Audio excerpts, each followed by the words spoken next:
Professor, thank you so much for joining us. Now with us, Democratic Senator Patty Murray, who represents the state of Washington. Senator, thank you very much. You called this a break glass moment. You're pulling the fire alarm. Tell me why you are so concerned. I am concerned for every single person who works for us in the federal government, doing the jobs they're doing every day, being told by the richest man in the world, give me all the records you have.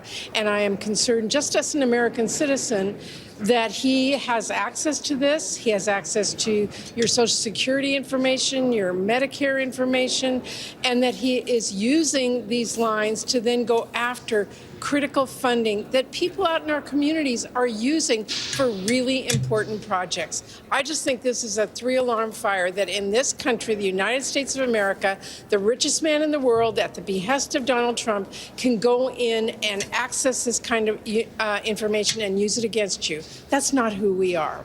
So they would argue that what they're trying to do is make the government work more efficiently, that the government's too bloated, it's not working. That's why they got elected. The American public wants them to do that. And I'd like you to respond to not only that, but something that one of your colleagues, Senator John Kennedy, said about why Democrats seem to be or are so frustrated. Listen to what he said. Some of my colleagues are screaming like they're part of a prison riot, that this is unconstitutional and wrong, and they're very process-driven.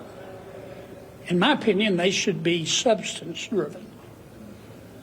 By that I mean the central question here is, what were we spending taxpayer money on? Whether the president had the authority to do it, and the allegations that Musk is copying down everybody's Social Security number, I think that's a distraction. Do you think it's a distraction?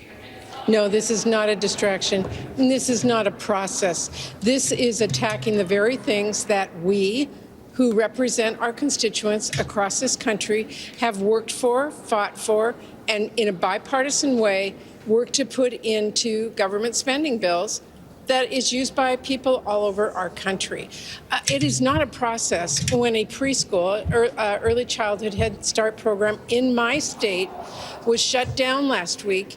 And even though there was a court order that it was unlawful what they were doing, still has not gotten the money, because you can't just shut a program down and then restart it because somebody said, oh, never mind.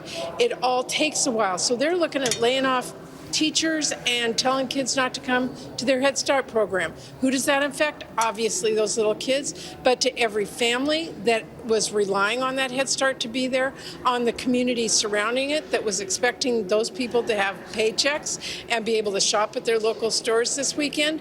This is a huge impact. That is a tiny little example of the kind of impacts that we were talking about here.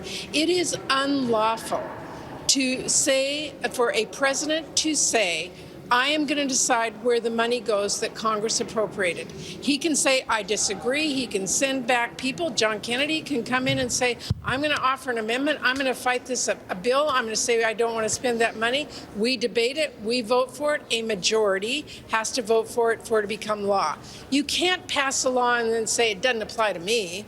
That's what they're doing here. And the American people are angry. My phone lines are flooded with people who are saying, oh my gosh, what just happened to me? I have a little federal grant that I've been using to help reintegrate veterans into the community. The funding has been cut off.